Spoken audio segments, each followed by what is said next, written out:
Hi guys, it's Tiffany, and today for episode 2 of my teacher interview series, I'm talking with Lauren from Teach to Blossom. I had so much fun talking to her. I learned so much, and I think you're really going to enjoy hearing how she's going through her credential program, her perspective on multiculturalism and intersectional history, and all of her book reviews that come at the very end. Alright guys, I hope you find this useful, and let's get into it.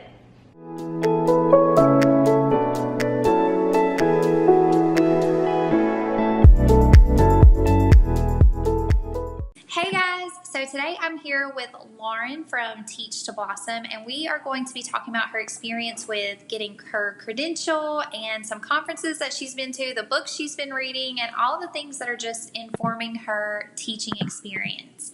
So, hey Lauren. Hello, Tiffany. Thank you for having me. I'm really excited. Thank you so much for coming on. And just so everybody knows, what state do you teach in currently? So I teach in California. I am currently a credential student. I'm nearing the very end of that process at San Jose State. So that's in the Bay Area, Northern California. Awesome. And what grade did you teach this past year, and what was your focus area in that course? This past year, I taught 8th grade U.S. history. I also experienced teaching that on emergency potential, which I did the year before when I had a mid-year hire, which is kind of how I came into teaching in the first place.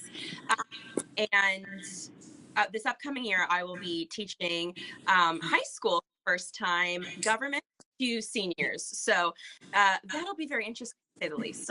That'll be a big change from 8th graders for sure. When you taught 8th grade or with the upcoming seniors that you're about to work with, do you have state standards that you have to follow? Yes, so there are state standards, and there's multiple, which is I'm not too sure if that's what other states utilize as well, but we have our California state standards. So those are like the ones that you pull from, and then we have the historical framework for California, and so that's more of like a narrative format where they also have essential questions, which has been extremely useful as a new teacher myself to read the framework narrative that they have there. And they also include some actual explicit instructional strategies and lessons that are really great for guiding your curriculum creation. And so that's been really helpful. And it kind of does, in a way, is used to kind of fill in the gaps that the standards have left. And there are many. And then we also have in California the FAIR Act, which I know is distinct to the state, but there's also there's like similar ed codes in other states, might be in a different name, but the idea is the same. So we have the FAIR Act filling in the standards and the framework further. So they really push for teachers to, well, it's mandated to teach more intersectional and inclusive curriculum. So more ethnicities being represented and their histories, as well as LGBTQ communities, the ability disability histories as well. So really great. And that was in response to the standards not necessarily being inclusive of all identities and intersectional representation of those. So I really am grateful for knowing about those ed codes, because I kind of came in contact with these items outside of my program. So that says a lot about my program, but they've been really great in informing my instructions. I'm really glad that you were able to find out about the FAIR Act and those standards, because I had no clue about those without you. So because of you, now I know as a future teacher in California that that's something that I need to be looking to for my classroom. So that's really great. And you kind of said that you like that they provide that framework for you as a newer teacher.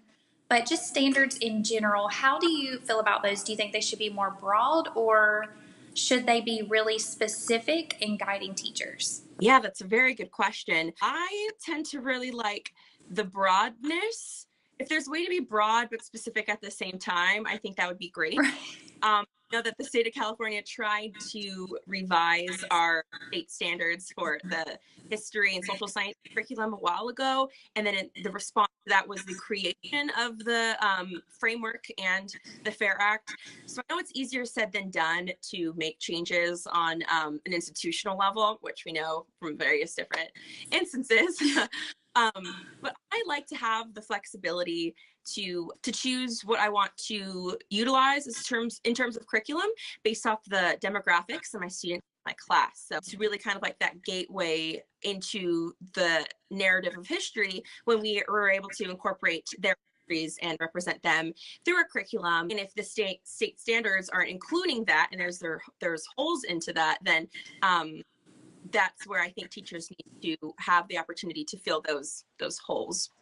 And they can, logistically, with the FAIR Act. So. Yes, for sure. And then one glow and one grow. So an area that you felt like you really shined in this past year, and then you can talk about an area where you saw growth or that you would like to see growth.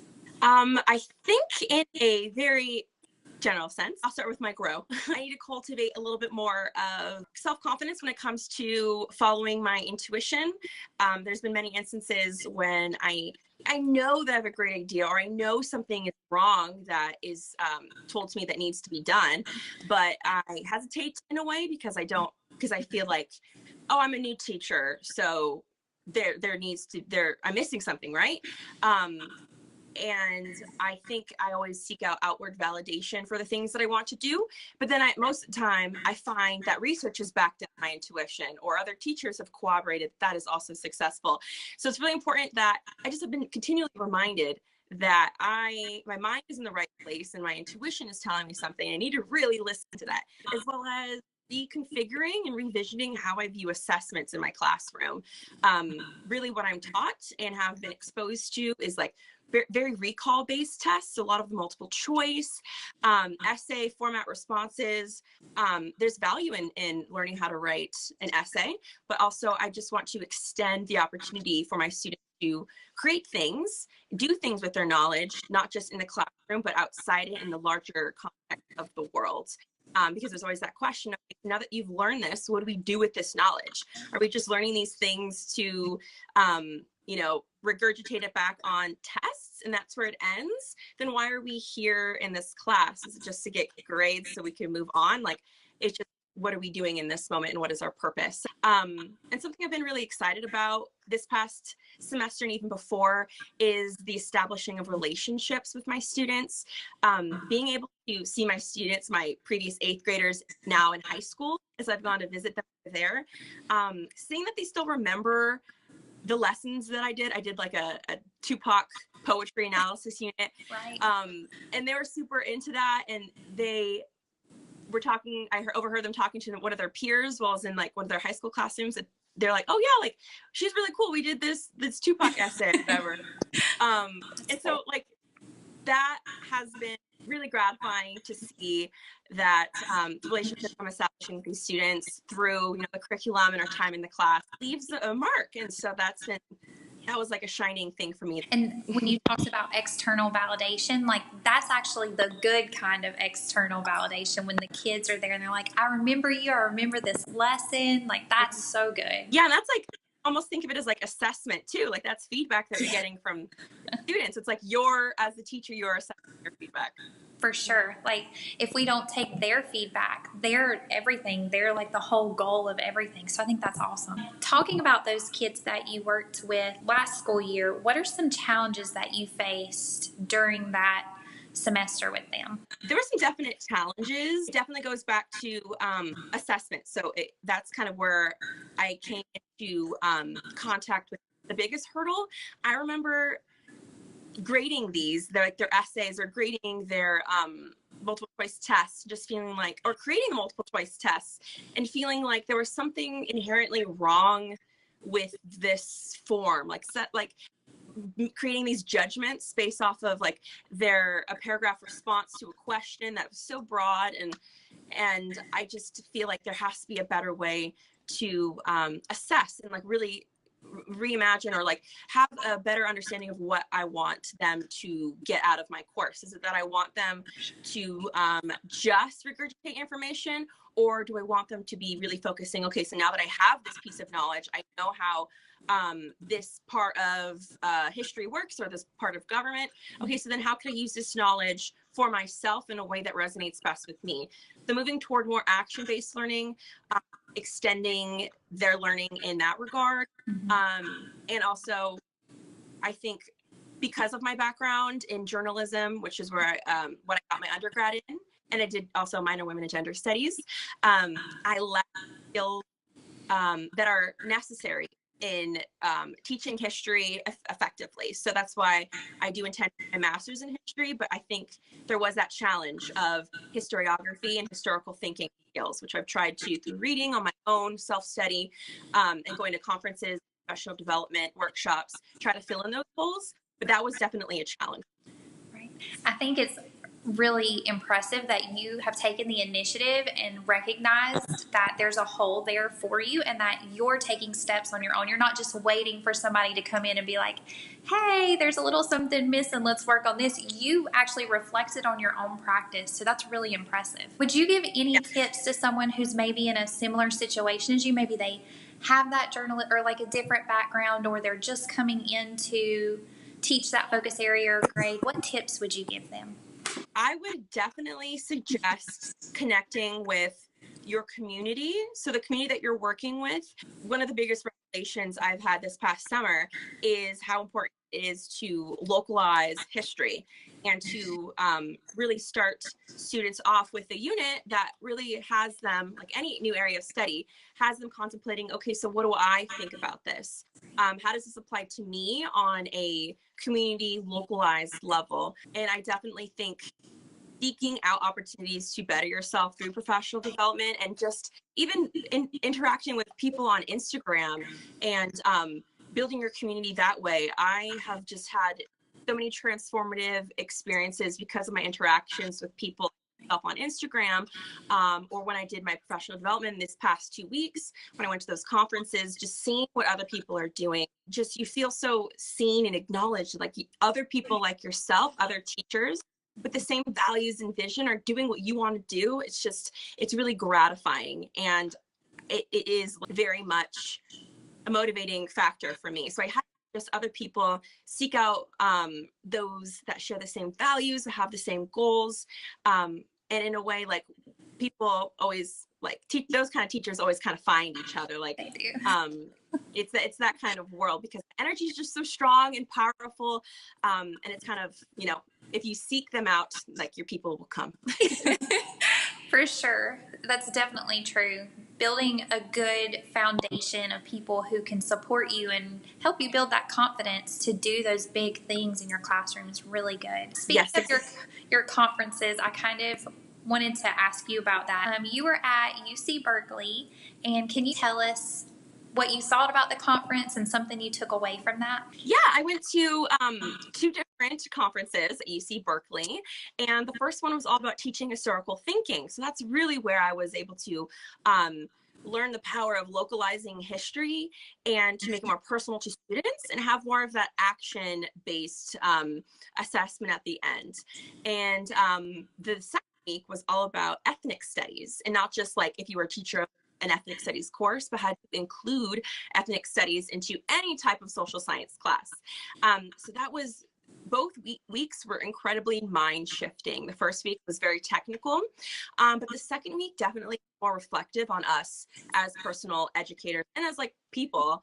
I learned the power of like doing the work on your own before you expect to do it, and to model that. So if you really want them to dive deep into their identity and their views, you also need to model that and show that to them. So that takes a certain level of vulnerability on our parts, like the first week of school, to like show our like life journey in images. And so that's like, it's something that I know I'll be wanting to do more so. I know there's this idea like in teaching, don't smile until Christmas, or like after Christmas. And I think that mentality really has been like dissolved for me. Like understanding that there's power in being vulnerable, and that doesn't take away your power and effectiveness as a teacher. And I think it maybe even builds that rapport even more with students. And then I just realized, like, in the same vein of like community, that there are other teachers doing the same thing that I want to do. I'm not alone in this mission. In fact, I'm standing on the shoulders of giants. That was an extremely powerful revelation for me.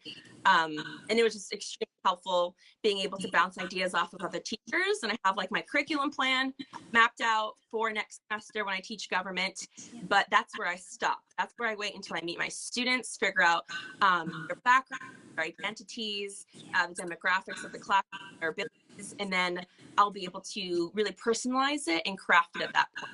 I'm so grateful for those opportunities.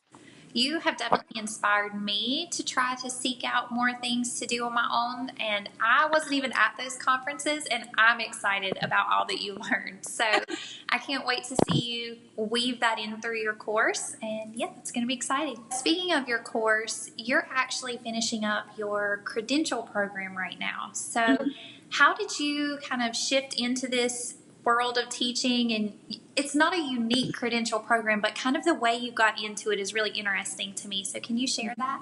Well, okay, so I graduated from Cal Poly Los Obispo with a degree in journalism, and I spent the year after I graduated traveling, and I came back and I tried this whole journalism reporter thing, and it did not fit. It wasn't.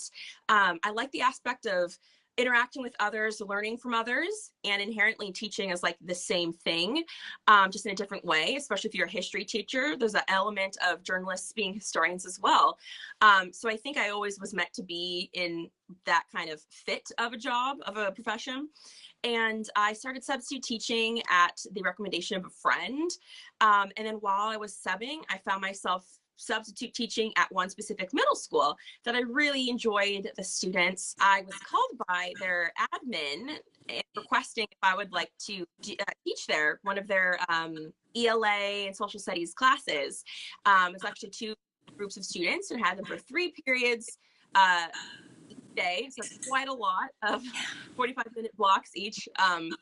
And then from there, I realized that although that experience was not easy in no means, like if I had to do a mid-year hire right now, I don't think I would do it necessarily right, because it's like quite a lot. Like it takes a lot to like to reconfigure a classroom when they were used to a total different way of management and teaching. But I think what worked, that I did not know what I was getting myself into. But I figured out that I loved being with these students, and I loved having an avenue for self-learning and to be a part of a learning community. And so I applied to my credential program. I got in, and then I did my student teaching in 8th grade this past semester, which I just finished up. And then I found myself this summer being assigned to teach in my old high school, which I'll be doing government seniors. I get to take half of the schedule away from my mentor, and then I'm like the full teacher and instructor of that class. So I'm really excited to do that. So it'll be very different since it's my first experience with high schoolers. Yes. Seniors are a cool age though. That's going to be really fun. I'm excited to see how you kind of shift your perspective from working with 8th graders and into working with seniors. That'll be really interesting. I know they're like considered seniors like the 8th graders of high school. They are. They are. How has it been so far working through your credential program? I have really enjoyed my credential program. Only real qualm is that I wish I had more time to focus on our individual disciplines. And I know that they're fast paced, and there's this understanding that you already coming from those backgrounds. But I got my degree in journalism. There's some holes I definitely needed to fill, which is what I'm working on. But I would have loved more offering of like, okay, this program, you can go here for that, or you could take this work, like maybe in collaboration with other organizations that could help fill gaps. I had a great methods class, but that would definitely have been helpful to focus more on like historical thinking, as opposed to, well, I mean, you know, it's a program that tries to give you like a lot of different opportunities and courses for like bettering yourself as a teacher. Also, I do feel like it was a disservice to my program to have the special education course to be online. I don't think I got out of it what was necessary, and that is a definite gap in my education that I do need to also work on increasing. However, I did love the multicultural philosophical class that we took. Very eye-opening in terms of opening up my understanding of like culturally sustaining practices, culturally responsive pedagogy, student-centered learning, ableism. All of these concepts came up, and they were eating it up the entire time. I really loved that class. The professor was really great, but there were definite numbers of students in our class who were just like, I don't understand this perspective, or like, what's right privilege? I don't get it. But I think it's totally healthy to challenge yourself. And so that was a class where I got a lot out of it. And I don't think many programs have that course. So my program definitely didn't. So just listening to you talk about that and how much that would have benefited so many teachers, that's priceless to have that opportunity. So, but I also understand what you mean about needing more social studies pedagogy courses. Yes. Yeah, and in many ways the teacher community here is like teaching me so much about that. So I highly suggest anybody who is doing a credential program to really be a participant of the larger teacher Instagram community, and then find like those history teachers, social science teachers that are talking and being open about like their pedagogy and their practices. That has been phenomenal for me. Like I would watch your videos that you would do, like your ancient civilizations series. So that was really helpful to like see tangible things that teachers created. And then that helps inform your understanding of how to go about teaching. Yes, for sure. Your credential program though sounds like, even though all programs have pros and cons, yours has me so fascinated. So I'm excited that you shared that, and also that you're almost done. That's also really exciting. Right. And then kind of branching off of multiculturalism and incorporating that in the classroom, you have been to some of the most amazing places, which is one of the things that caught my eye on your Instagram immediately, is all of your travels. So how do you think that impacts you as a teacher, and how do you want to try to incorporate that? Travel definitely impacts the way I view the world, and I think I have a better like global understanding of history. And that, like, if we're talking about, say, immigration, we need to also be looking at immigration through a global lens and a global context. And no matter what we do in the States, it's not happening in a bubble. There's always going to be, more than likely, outside, international forces. And so I think that's what travel helped me realize, that like there is a world outside of my own. And that was really beneficial to me. And I also learned a greater appreciation for my local community. Definitely growing up in a small town, you just want to get out of it. It feels so small and suffocating, and just bland and without any color or flavor. But then you go out into the world for a long time, and you just, you find yourself missing home. Right. And something I've been dealing with recently, coming to the conclusion that I think it's just much like a young adult, like a teenage thing, where you want to go out into the world. I think it's a very natural desire, but to also have that appreciation. I don't think I had opportunities to appreciate my community while I was a young adult growing up. And then I want to use that into my teaching, while really localizing history, while providing students opportunities to get to know their community leaders. And I'm sure they're already working with these leaders and organizations.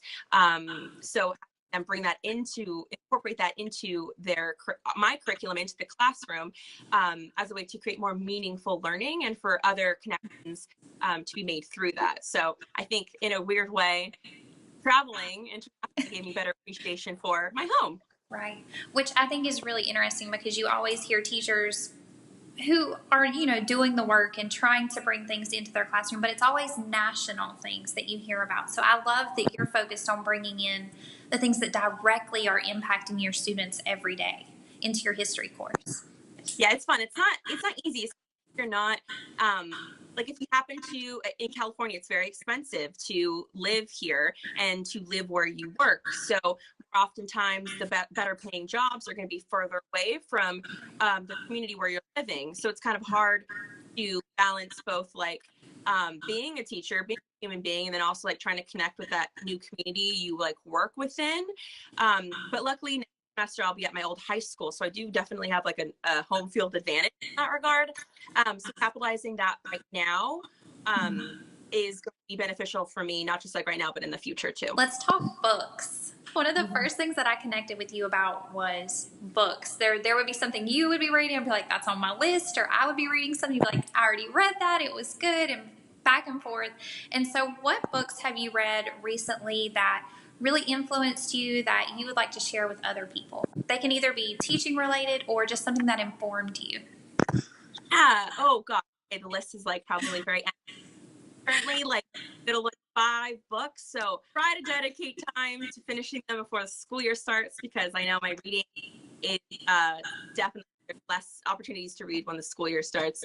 But right now I'm currently reading Stamps from the Beginning by Ibram X. Kendy. He's a fantastic writer and historian who writes in a very accessible way, and it's a really well-written narrative. And he also, because I'm very much into what he's talking about with this book, which is all about the construction of race through an African American or African diaspora lens. He also has been featured on several podcast episodes. So if you search his name on there, talks about the main thesis and argument of his book, which, as you could tell, is a very decently sized book. So if you just kind of want the SparkNote version on that, realize that there. And then also when it comes to informing like my historical, like critical thinking skills, I really like being like a historian by Sam Weinberg, and he works with Standford Education, like Historical Education Group, and their website is sheg.com. They have loads of lessons and assessments that go beyond just recall and multiple choice. Something that also a resource that has informed my teaching has been Being the Change, which I actually was introduced to through Teaching Transform's Instagram page.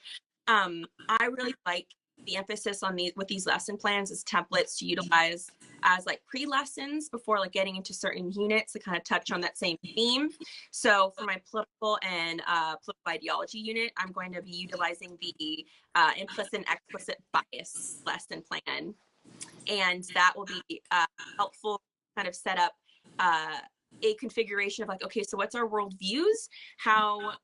What we experience as we grew up and are experiencing right now, how is that shaping our political ideology? So that kind of social comprehension is it's going to be the crux of like my teaching, always trying to make sure that we're doing deep reflective work on ourselves while simultaneously learning about the world, and then combining those things with like, okay, so what do I do with this understanding of not just myself, but of the world through like more action-based assessments. I have my last book here is So You Want to Talk About Race.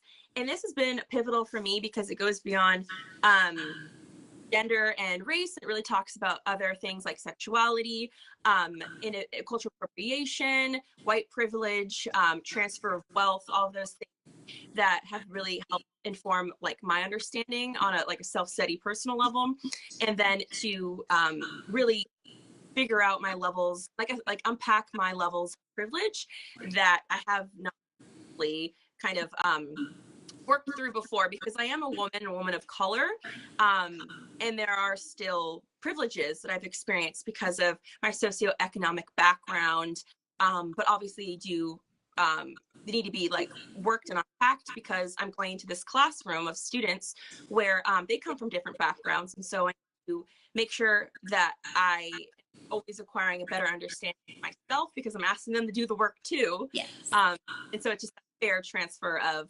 expectations and work. So those are the books I'm reading right now or have read. I need to cut myself out from Amazon because it's a habit. 3 of those just went to the top of my list, so thanks. Amazon thanks you for your service. I know, I'm just feeding the beast. But so You Want to Talk About Race has been on my list for a while, but hearing you talk about it and your takeaways from it definitely makes me want to read it. It seems really foundational for somebody who's trying to get into that and have that understanding. So that's definitely going to the top of my list. Yes, it's really, language is accessible. So I would even consider giving excerpts or like chapters to students to read. And it comes from a very well-written author as well. So it can be a great, valuable resource, not just for ourselves, but like as a curriculum. Yeah, for sure. So you have so many great resources. You have so many amazing things planned. Can you tell us a little bit of what we can expect to see on your Instagram this year? Yeah, I've had just a wonderful time connecting with people on Teacher Instagram. I go into the endeavor of having my own account because I want to connect with other people who are going through the similar experiences I am, with the same vision of, creating more of an intersectional and inclusive approach to teaching the social sciences. And what you'll expect from me is to embark on this crazy wild journey of incorporating a little bit more of like a radical approach to teaching history than might be the dominant narrative of history. And I'm really excited to do it because I think it's a disservice to my personal community if I negate their histories and the histories that are important to them, and the histories that have been oftentimes left out of the dominant narrative. So what you'll be seeing is a lot of trial, a lot of honest reflection on things that have worked, may not have worked, and really having that community of people to, share that with has been so great. Even if it comes with just like, as I'm reading a book, I like things that just blow my mind, polls or something that is like, see that other people are, interested in the same things. Like, that's just what I love about this community. And the people that I've met have been just so influential, like yourself, on my progress and my experience. So I'm just really looking forward to growing with my community and just trying new things and seeing how it all goes. I think it's going to go amazing. I don't think I've ever spoken with a new teacher that is so connected to who you are and where you want to get to, and just understanding that it's a process and putting in so much work. I don't think I've ever met a new teacher that's like that. And I'm so impressed and inspired by you, and I can't wait to see what you do. Oh, thank you. I appreciate that. Yeah, I just think it's very important that we constantly keep working on ourselves and on our craft as teachers. And I feel like I have like maybe a complex a bit, like there's so much I need to catch up on. And so that's maybe why I feel like more geared towards that. I think what revitalizes me always is knowing that what I'm doing isn't just for myself, it's for individuals outside of myself and for this larger world of teachers, of social justice educators and ethnic studies teachers, that like they're working together in tandem, trying to create this new vision, this new imagining of how education should be for students who are constantly left out of the narratives, who are left out of that foresight when it comes to the education institution as a whole. Well, thank you so much for being willing to share everything, and I hope that you guys will check Lauren out. I'm going to leave her Instagram handle, and I'm also going to try to link the amazing podcast and books that you shared, because I think everybody needs to check those out.